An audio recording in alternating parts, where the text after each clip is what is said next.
Hello, my dear friends. This video, we are going to discuss the most important events that took place during the previous 12 hours. Recent discussions are reportedly underway between Ukraine and Russia, with Qatar acting as a mediator, aiming to halt the ongoing attacks on energy infrastructure as winter approaches. Sources indicate that these talks are crucial for Ukraine, as the prospect of intensified attacks on its energy facilities could cripple its infrastructure and significantly impact its defense capabilities.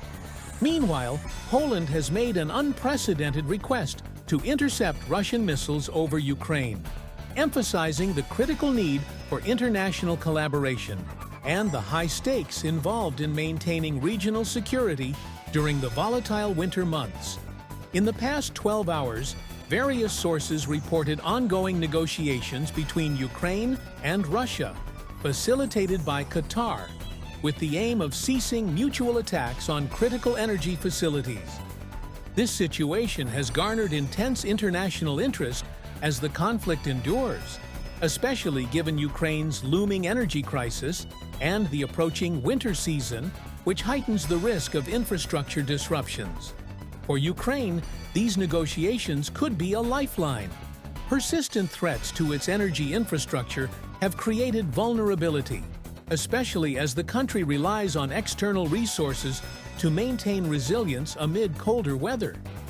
Analysts suggest that Russia's temporary restraint from targeting Ukrainian energy facilities may be due to missile stockpiling for an anticipated large-scale offensive. This pause, however, comes with predictions that Russia might resume targeted attacks as early as November, a critical time when severe weather conditions will further strain Ukraine's power grid.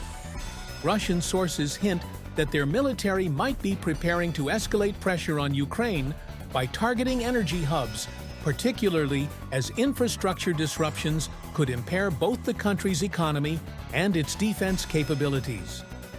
Ukrainian President Volodymyr Zelensky has signaled the importance of these talks as a strategic means to safeguard the country from the effects of infrastructure attacks.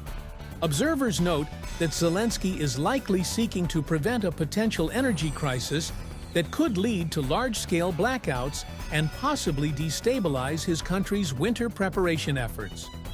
Without a resolution, military experts warn that such attacks could push Ukraine closer to a defensive collapse, making external assistance even more urgent.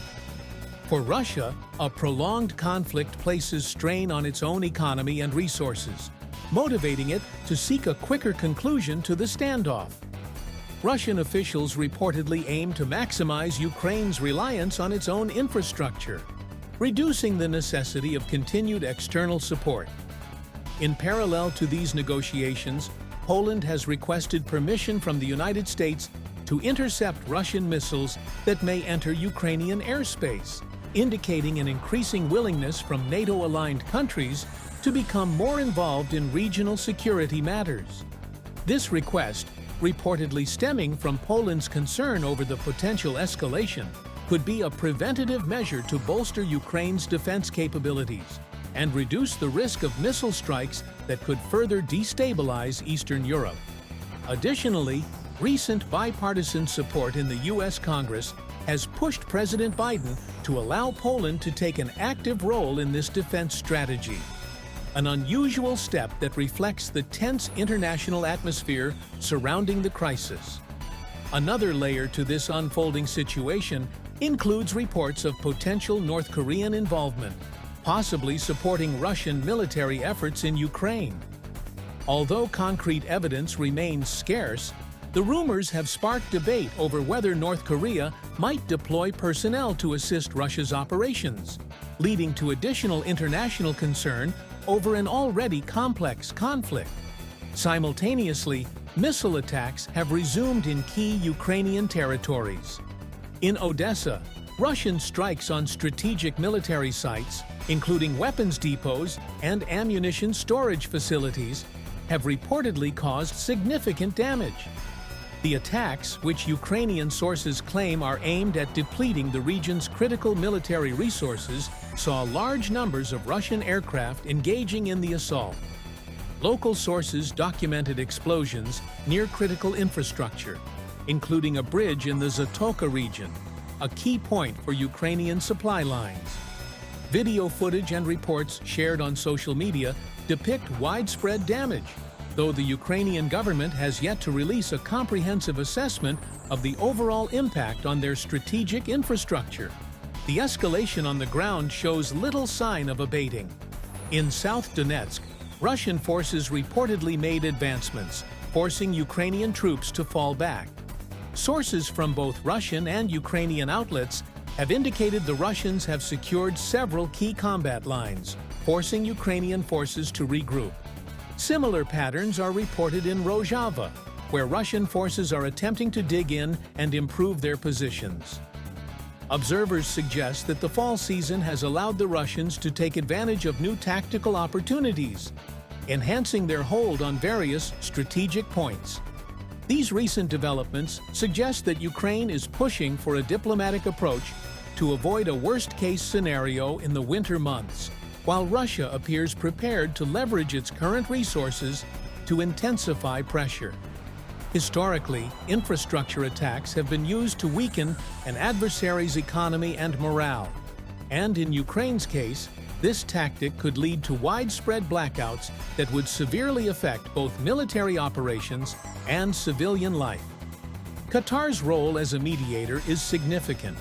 The country has a history of diplomatic engagement in complex conflicts and may help establish a temporary or longer-lasting solution to preserve Ukraine's energy infrastructure. Poland's request to intercept Russian missiles marks an escalation in NATO's indirect involvement, which may signal the growing regional and global stakes of this conflict. Should Poland receive U.S. authorization, it would set a precedent, potentially leading to greater NATO involvement, especially if North Korea becomes more engaged in the Russian war effort. As winter approaches, both Ukraine and Russia face critical choices that could shape the conflict's trajectory. The potential for increased Russian missile attacks, the possible involvement of North Korean forces, and Poland's request to engage in missile defense over Ukraine suggest that the region is at a tipping point. International support and diplomatic efforts remain essential to prevent a large-scale humanitarian crisis, and both countries may need to consider diplomatic options to prevent escalation. Whether Qatar's mediation efforts will yield a breakthrough remains uncertain, but the stakes have never been higher for Ukraine's energy infrastructure and its resilience through the winter months. Today, October 31, 2024, information was received from the Eastern Front. Russian troops continue their offensive, strengthening their positions and advancing in a number of strategically important settlements. According to data from the scene, Shakhtyrsky and Yasnaya Polyana are under the control of the Russian armed forces. The offensive continues in the directions of Kurakovo, Trudovoye, and other points. These actions are accompanied by confirmed geomaterials, as well as reports of the transition of settlements in the direction of Ugledar and Novokranka, under the control of the Russian armed forces. On the Eastern Front, the Russian armed forces are conducting active combat operations, capturing new positions, and advancing deep into the defensive lines of Ukraine. In the Ugledar direction, advancement has been recorded, including through the settlements of Shakhtyrsky and Yasnaya Polyana, where Russian units are reportedly clearing the territory. It has also been confirmed that the Russian flag has been raised in the western part of Yasnaya Polyana.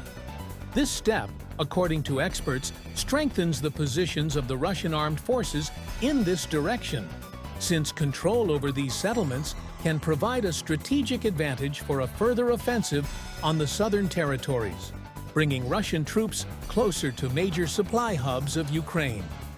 In confirmation of the transfer of control over Shakhtarskoye and Yasnaya Polyana, photo and video materials appeared with Russian soldiers who took up positions on the outer streets of Shakhtarskoye. At the same time, in the south, in the direction of Novokranka, according to Ukrainian sources, a change in positions is noted. the settlement also came under the control of the Russian armed forces. The map shows that the Russian armed forces have achieved significant success in this direction. The offensive in recent weeks has become one of the fastest and largest in the past 6 months. It is noted that there are currently no fortified areas in the direction of Constantinople, which can simplify the path of Russian troops to the west and south. It is also reported about further movement towards the settlement of Bogoyavlenka, where units of the Russian armed forces also planted the Russian flag, confirming control over this territory.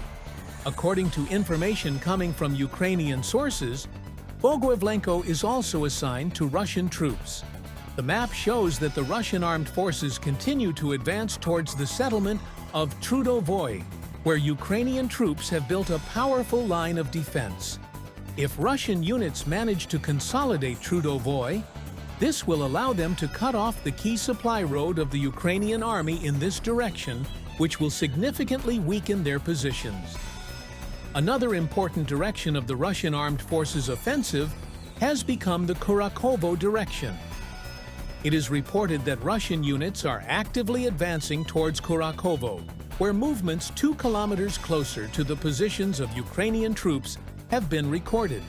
In the area of Gornyak, west of Kurakovo, according to available data, the Russian armed forces have established full control, including the nearby waste heaps. This also weakens the positions of Ukrainian forces in the Kurakovka area, since one of the main supply roads is under threat. Control over the waste heaps of shaft number 42 allows Russian troops to keep the supply route to the south under fire. And perhaps, within the next week, Ukrainian units will be forced to leave this area to avoid losses. The advance of Russian forces has also been recorded in the area of the settlements of Novoselidovka and Novodmitrovka. It is reported that in Novoselidovka, fighting is already underway in the center of the settlement, despite the use of FPV drones by Ukrainian forces to contain the offensive. According to the map, the Russian armed forces continue to push through the defense of the Ukrainian forces. In Novodmitrovka, the movement of Russian troops has also been recorded, which have strengthened their positions north of the settlement. Control over the supply route and the capture of the stronghold allow the Russian armed forces to strengthen their presence in this direction. One of the significant successes of the Russian troops was the capture of Selidovo, as evidenced by the obtained geomaterials. The Russian armed forces cleared the territory and took up positions in the center of the settlement. Russian troops are currently advancing on the towns of Novo-Alexeyevka and Grigorovka. This advance could give Russian troops control over even more territory on the Eastern Front. And that's all for this short video. As a reminder, we condemn any violence in the world. Thanks for watching. Subscribe to my channel, like my Patreon, and have a nice day. Bye-bye.